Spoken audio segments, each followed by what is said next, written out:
So my name is Graux. I'm a lawyer at the Bar of Brussels with a company called Timelex, a law firm.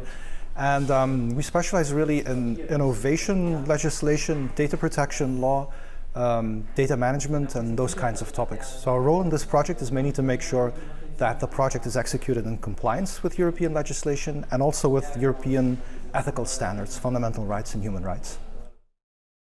It's a very fundamental question. If you think about it, the question is really about when the government has data that relates to you, is it your data or is it the government's data? And I think traditionally we come more from a perspective that focuses on the government. The government controls your data and protects you and makes sure that the information ends up where it needs to be. But in the last couple of years, you see more of a shift in legislation emphasizing personal data sovereignty, giving citizens control over their own data. You see this, if we look at legal frameworks, you see this, for instance, in the revision of the European Legal Framework for Electronic Identification, eIDAS regulation, where the idea is now that citizens should have their own identity wallet on their mobile phone, allowing them to manage their own data. For our project, for mGov4EU, you also see it in the discussions on the Single Digital Gateway regulation, where the rules traditionally used to focus on making it easier for governments to exchange information about you. And now they are shifting slowly by putting the citizens in the middle, giving them the opportunity of not just saying, yes, this information can be exchanged, or no, it cannot be exchanged, but also receiving that information themselves. And that's a very fundamental shift. We actually fill a very important role, I feel, because it's everybody likes abstract concepts like personal data sovereignty, giving the citizens control over their own data, putting them in charge. Abstractly, everybody likes that.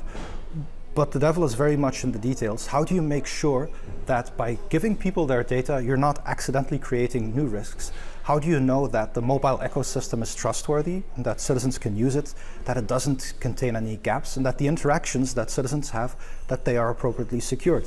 We don't want to wind up with a mechanism where we're accidentally facilitating identity theft through mobile devices. And that is actually precisely the role that a project like mGov4EU tries to fill.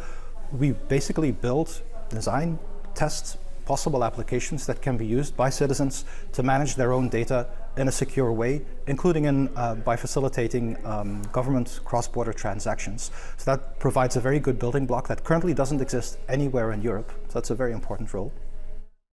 I think the ideal solution is if you move to a situation where you have an ecosystem, a broad range of mobile applications that allows citizens to retain copies of their government information to make them more easily available to trusted third parties.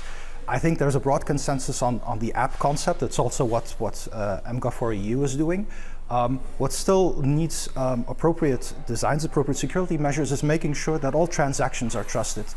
Again, the main risk when setting up an ecosystem that's open, where you have multiple applications that citizens can choose from, the main risk is that you open the market to malicious actors who provide you with applications that aren't trustworthy, or that you make it too easy for citizens to share their personal information, and you wind up with situations where people share their data in order to enroll in a lottery ticket or to get a chance to win a new iPhone and things like that.